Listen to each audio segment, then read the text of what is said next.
Hermanos amados, gracias a Dios por esta tarde de estudio. Hoy llegamos a la lección número 3 de nuestro folleto de estudio de Hechos para Creyentes en Crecimiento. Recuerde que es necesario leer su Biblia, leer el libro de los Hechos, revisar los pasajes y si es que usted tiene preguntas, por favor no olvide de escribirlas y enviármelas por medio de esta, ya sea por YouTube o por Facebook en la página de IGB Cuenca. Sí, hoy llegamos al capítulo 2 del libro de los Hechos y nuevamente vamos a revisar los versículos 42 hasta el 47, pero ahora enfocados en cómo se ve la iglesia que camina en el Espíritu, ¿no? Entonces, leamos juntos desde el versículo 41 hasta el 47 y dice aquí: Así que los que recibieron su palabra fueron bautizados y se añadieron aquel día como 3,000 personas.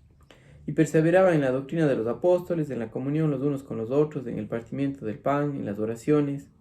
Y sobrevino temor a toda persona, y muchas maravillas y señales eran hechas por los apóstoles.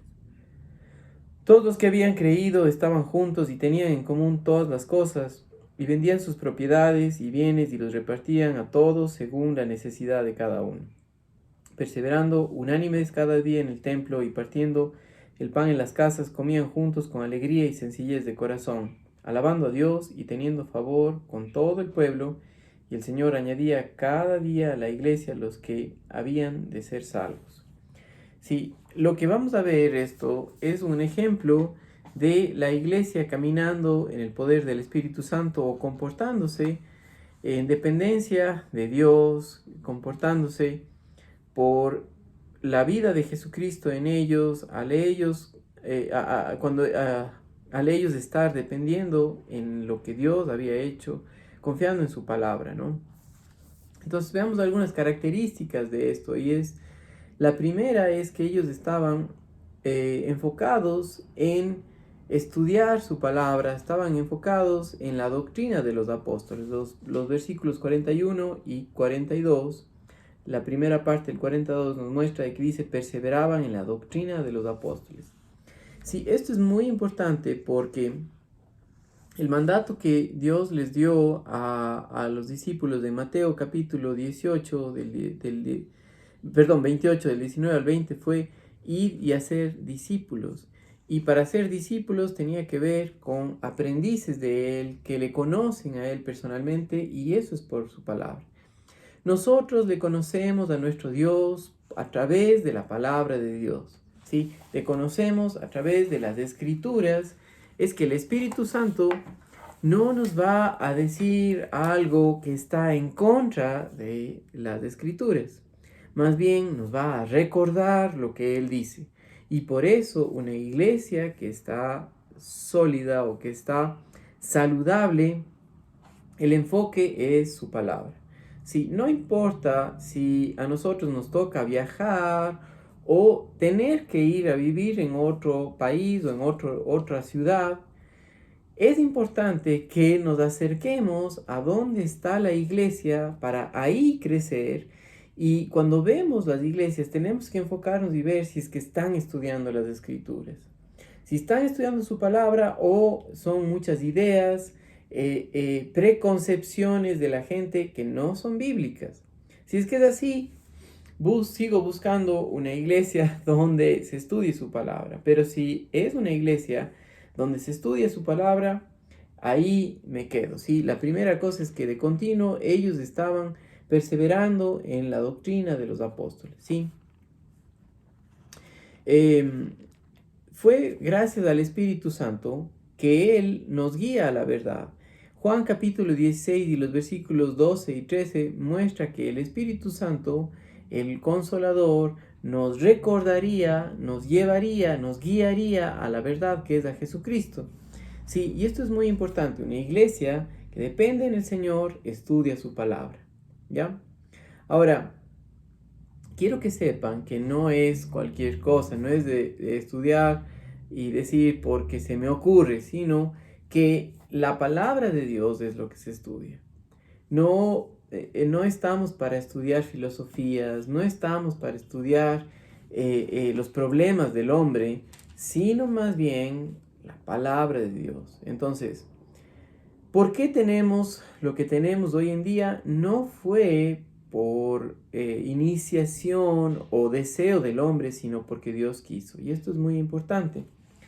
En 2 de Pedro, capítulo 1 y los versículos 20 y 21 nos muestra cuál fue el propósito por el cual nosotros tenemos las escrituras. Y dice, entendiendo primero esto, que ninguna profecía de la escritura es de interpretación privada, porque nunca la profecía fue traída por voluntad humana, sino que los santos hombres de Dios hablaron siendo inspirados por el Espíritu Santo. Es por el Espíritu Santo que al nosotros oír y aprender las verdades de la palabra de Dios, crecemos espiritualmente, nos nutrimos para estar saludables, ¿sí?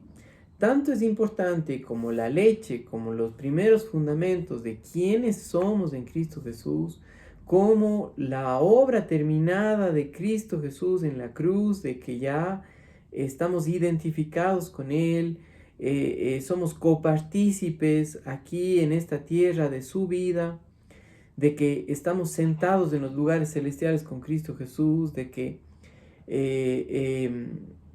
somos instrumentos de Él por el poder del Espíritu Santo al depender en Él. Aquí tenemos en esto que acabo de mencionar dos cosas, tanto la leche como la vianda que habla Pablo en 1 de Corintios. Tanto la leche es importante para el crecimiento como un alimento variado, un alimento sólido, un alimento que se necesite digerir, ¿sí? Todo eso es importante para la salud física, cuanto más todas las verdades de las escrituras son importantes para el crecimiento espiritual de una persona, ¿sí? El Señor no ha cambiado y nunca cambiará, ¿sí? Ahora quiero leerles algo que nos dice aquí en el estudio. Dice, Jesús es el mismo ayer, hoy y por los siglos. Hebreos 3:18. Las escrituras nos enseñan que Dios nunca cambia. Él se mantiene el mismo y nunca cambia de opinión como nosotros.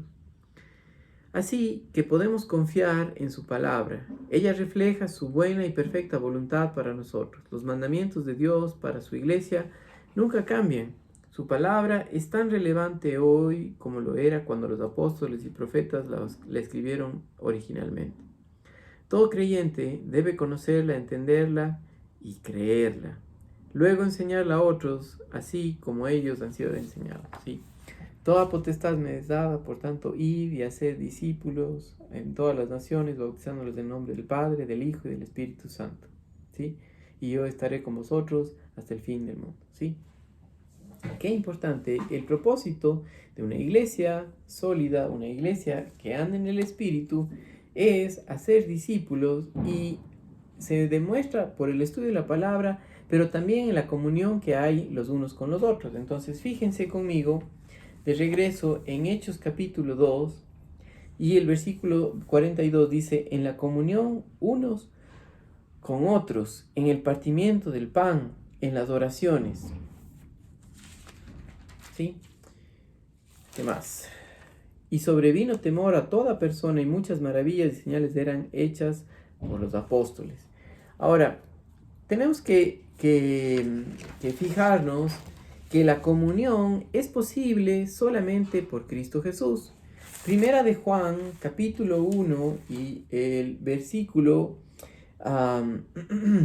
3 nos dice que la comunión verdaderamente es con su Hijo, ¿sí? Entonces, cuando nosotros, por haber nacido de nuevo, tenemos el Espíritu Santo, nuestro enfoque por una mente renovada es conocer al Señor, ya no estamos enfocados en los problemas, ni en las personas, ni en la gente, ni en las dificultades, sino en Él. Y cuando nos enfocamos en Él, vemos lo que Él quiere, y eso por dependencia en el Espíritu Santo. Eso es lo que es depender en Él, estar enfocado en Él, en su palabra. Y tenemos comunión los unos con los otros, entre hermanos, porque no nos estamos fijando o tomando las costuras el uno del otro, sino que nuestro enfoque es el Señor, ¿sí?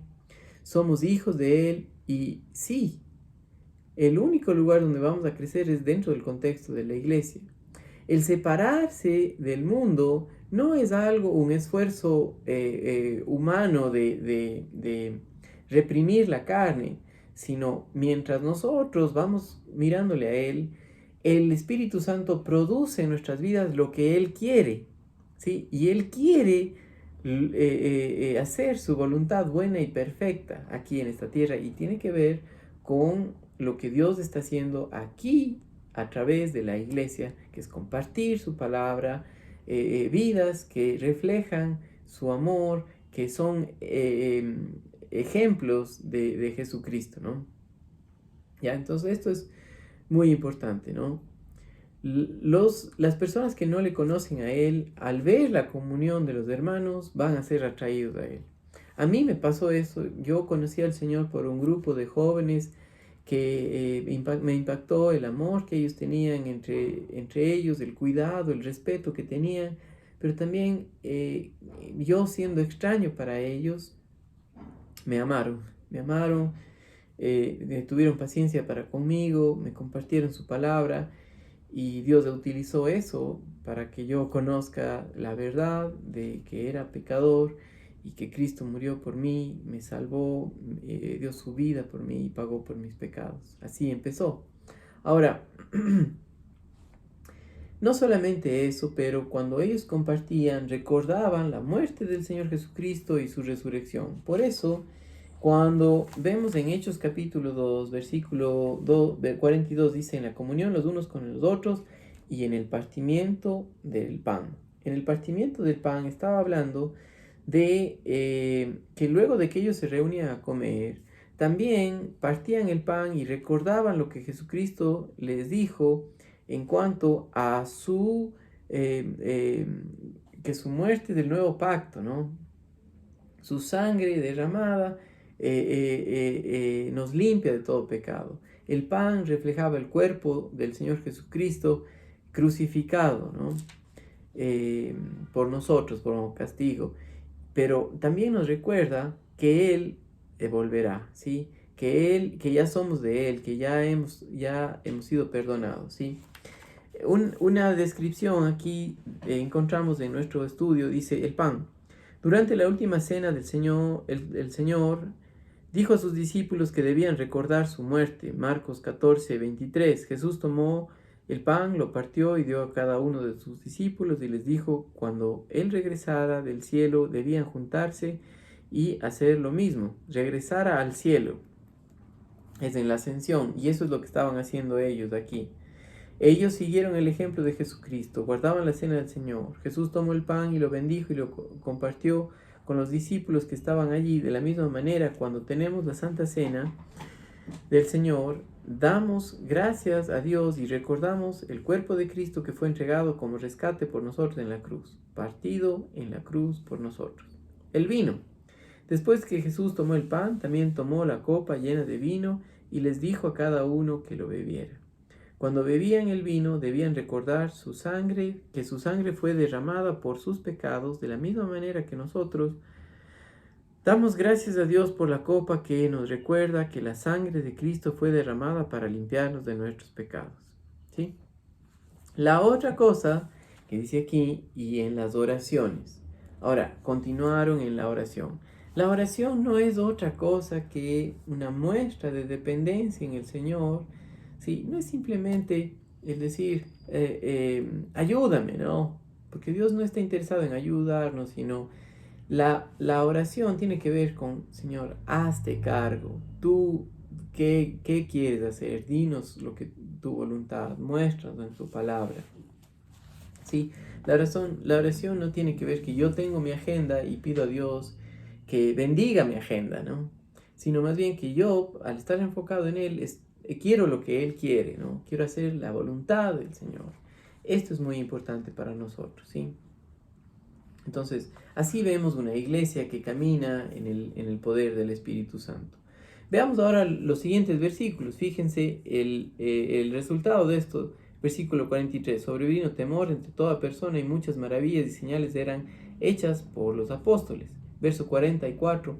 todos los que habían creído estaban juntos y tenían en común todas las cosas, y vendían sus propiedades, sus bienes y los repartían a todos según la necesidad de cada uno. Sí, los creyentes en la iglesia compartían tanto con los que tenían necesidad, con el propósito de que puedan seguir estudiando, de que puedan seguir creciendo. Algo que ya dijimos antes es que los discípulos estaban de diferentes partes y no tenían dónde estar, pero la iglesia se hizo cargo de sus necesidades. ¿Sí? Así continuaron adorando al Señor. Fíjense los versículos 46 y 47. Y perseverando unánimes cada día en el templo y partiendo el pan en las casas, comían juntos con alegría y sencillez de corazón, alabando a Dios y teniendo favor con el pueblo. Y el Señor añadía cada día a la iglesia los que habían de ser salvos, y esto es los que iban siendo salvos, los que iban conociendo la verdad, ¿sí? La adoración es un resultado del Espíritu Santo que nos guía a Él. Él agrada al Padre, ¿sí? Y es Él el que salva a las personas. Entonces utiliza a su iglesia para compartir, y los que son de Él se iban añadiendo a la iglesia, ¿sí?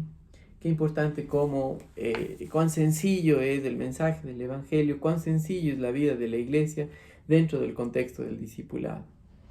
Aunque esta lección es breve, pero es muy práctica para nosotros que sepamos cómo se ve una iglesia que camina en el Espíritu. Saludos, hermanos queridos.